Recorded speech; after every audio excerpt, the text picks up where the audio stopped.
Okay, so this is a study skills video to support you in being fantastic in answering extended exam questions, or the 10 marker. As I've mentioned in the previous video on short answers or short questions, you must be very mindful of BALs. So if any question states anything to do with BALs in it, you have to reference it in your answer. And remembering that it's generally about health, but specifically about our DEDS facts, so drugs, exercise, asthma, diet and smoking. So just be mindful of always including BALs if it's mentioned in the question. So AO3 questions and what they are like. Now these are the extended 10 mark questions. They're worth 15% of marks in your AS exam, and as I said, they're extended questions. You have one question, one 10 mark question for each of the three sections that you will study: A&P, sociocultural and acquiring movement skills. So there's 10 marks available per section, and that gives us a total of 30 of the 90 total marks available in your exam paper. This will be question E on your exam paper, and as we know, it's a 10 marker, and it very much is about you analysing, evaluating and discussing that higher order questioning, and we've seen this before. So you need to show your ability to be able to do those things, analyse and evaluate, and it's a bit more demanding than just stating something.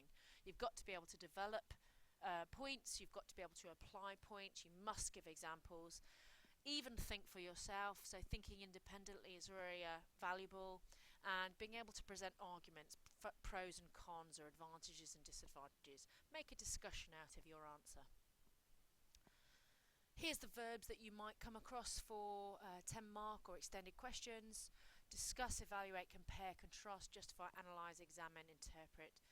To what extent? So again, you have to work hard to get your marks. So again, reminding you, interpreting the question and how important that is, because if you guess or just knee-jerk an answer hoping it's the right thing, you're likely to lose a lot of marks. Identifying the verb is the starting point. What's the general topic of the question is about?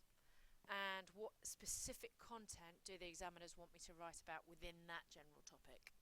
So VGS, always go through that process, even annotate your questions. So it's really great when we collect in exam questions and the questions have actually been scribbled on or underlined or highlighted to identify these VGS elements. There's our reminder, we've seen it before. Pause and have a look if you want to, just to remind yourself. So here's an example question, a 10 mark question from the social cultural topic: discuss factors that can influence young people's participation in the following aspects of physical activity, sport and recreation. VGS is our process, so the verb clearly is discuss. It wants you to have, as if you were having a discussion with a friend, talk about, you might present one thing, they might disagree, present another thing, or they might have a different perspective and give another example. So it's about that discursive skill. The G, the general topic, is physical activity, and it's given you sport and physical recreation to talk about. And they want to know about what factors influence young people in terms of their participation. So factors influencing people is the specific demand of the question. Here's another example, again from sociocultural. Australians are often said to be preoccupied with sport. Explain why sport has such a high status in Australia. VGS is our process. The verb is explain. The general topic is Australians or Australia, sport. And the specific thing they're asking you to talk about is why it has high status or high profile in Australia. Now, that's interpreting the question, and the next thing to show you is how to answer the question.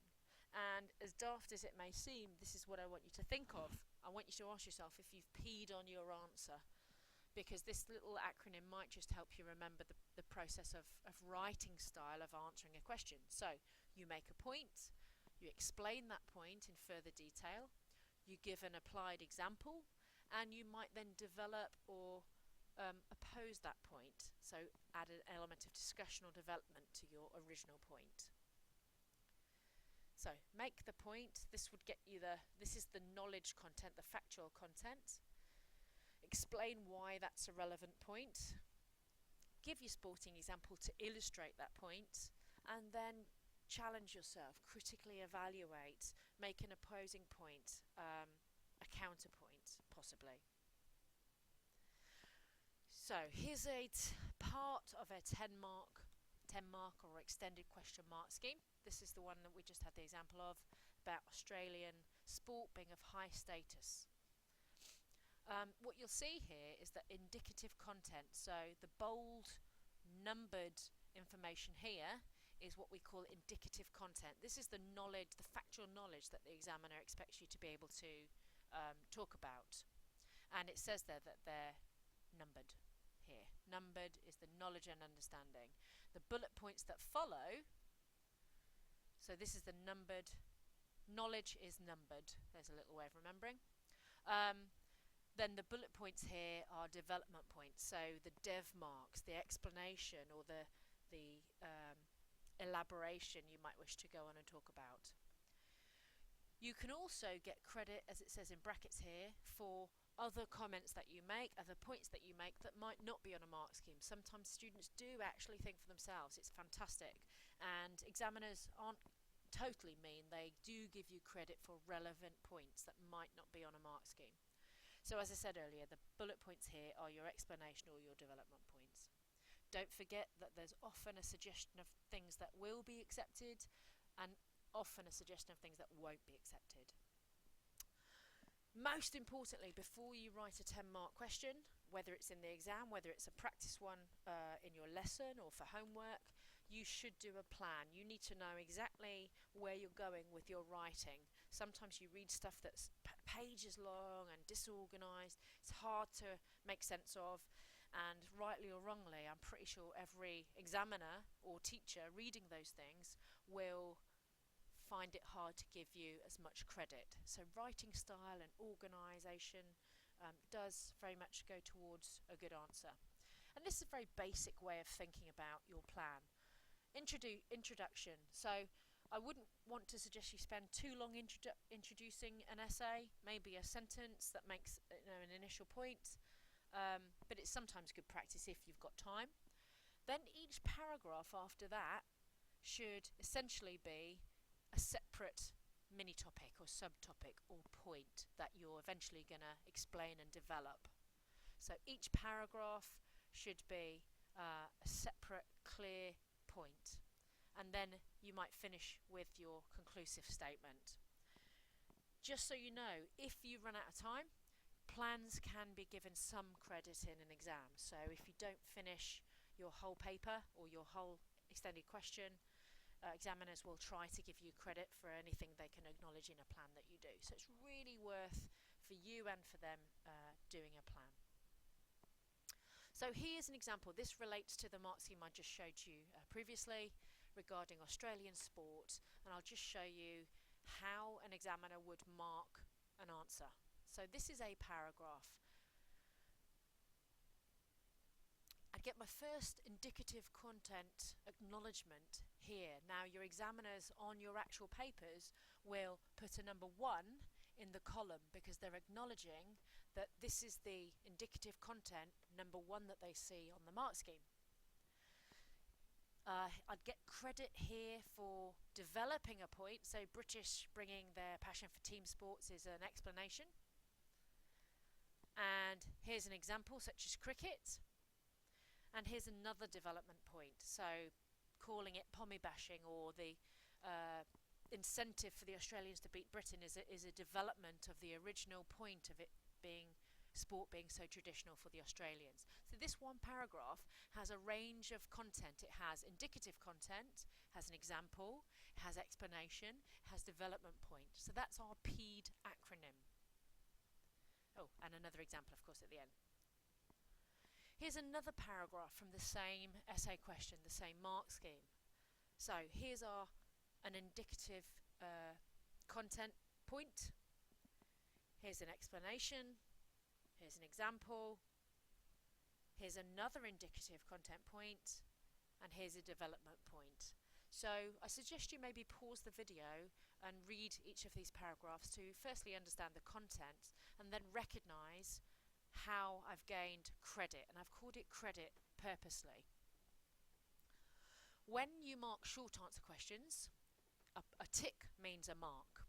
However, when you mark extended questions or 10 markers, ticks don't necessarily mean you get marks. We do what we call levels response marking for these questions. And what happens is this: the examiners will scribble all over your paper, doing what I did here, so numbers, e.g., dev, marks. They'll then give you a level grade, if you like. So you'll be levelled 1 to 3, 3 being a highest. And from that level, you will then get a score within that level. So I think level 3 is between 7 and 10 marks.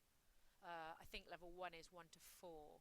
So if I gave somebody level 3, I'd then decide whether I wanted to give them 7, 8, 9 or 10 marks within that level. And eventually I come up with a numerical grade or a numerical score.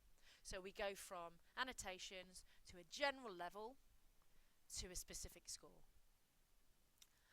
Now, you are required to give depth and breadth of knowledge. So if you make 3 points and go into lots and lots of detail, you might not get the credit for enough breadth if you only made 3 points. So you need a range of points, but also a range of depth and explanation to those points. And as I said earlier, ticks don't necessarily get you marks. And actually, if you write very succinctly and follow the real pattern of structure, the PEED structure that I've explained to you, you might only need to write a page and a half of good quality information versus somebody else who writes 3 pages of waffle and haven't actually followed the criteria and got the requirements for the grades. Now, this is what your assessors, your examiners will be looking for and judging you on in terms of deciding which level for you to be in, level 1, 2 or 3. They'll be grading you on your knowledge and understanding, the indicative content part, your ability to go further than just stating facts, to explain things, to discuss things, to develop critically and to think. For your practical application and examples, using specialist language. You know, in PE we have to defend our subjects as people think it's all just simple and straightforward, and yet there's a lot of technical language that we use. We expect you to use that if you want to be a top grade student. And your your writing style, as I suggested earlier, very much matters. So these are the 5 criteria you're judged on to determine which level you should be in. These are the sorts of annotations you might see on your paper. I showed them in the previous paragraphs. So benefit of the doubt I didn't mention. If the examiner's not quite sure you've got it right but is prepared to give you the benefit of doubt, they'll write BOD. Knowledge and understanding, example dev you've seen. If you get it absolutely wrong, there's a cross. If you've tried to make a point but it's just too vague, you'll get TV. You get no mark for that. If you've made a point which is totally irrelevant, you'll get this. And if you make the same point again and again and again because you can't think of anything else to write, you'll just get rep and you'll get no credit for it at all. I will do a separate video on linking phrases because I think it's really important for writing style, but it's just worth mentioning that particularly in the extended questions, your writing style matters, and these linking phrases or words can help you link points together. So you might use also, blah blah blah, or as well as this, blah blah blah, and that just links a previous point with the following point. Or it might help you introduce contrast or comparison. So however automatically lets the reader know that you're going to make an opposing point, or in contrast does exactly the same. So we'll talk more about linking phrases in a different video.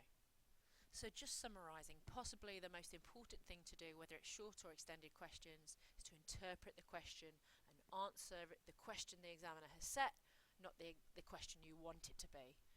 Check the verb, understand the general area or the general topic, and then make sure you know exactly the specific content that the question is asking you to respond to.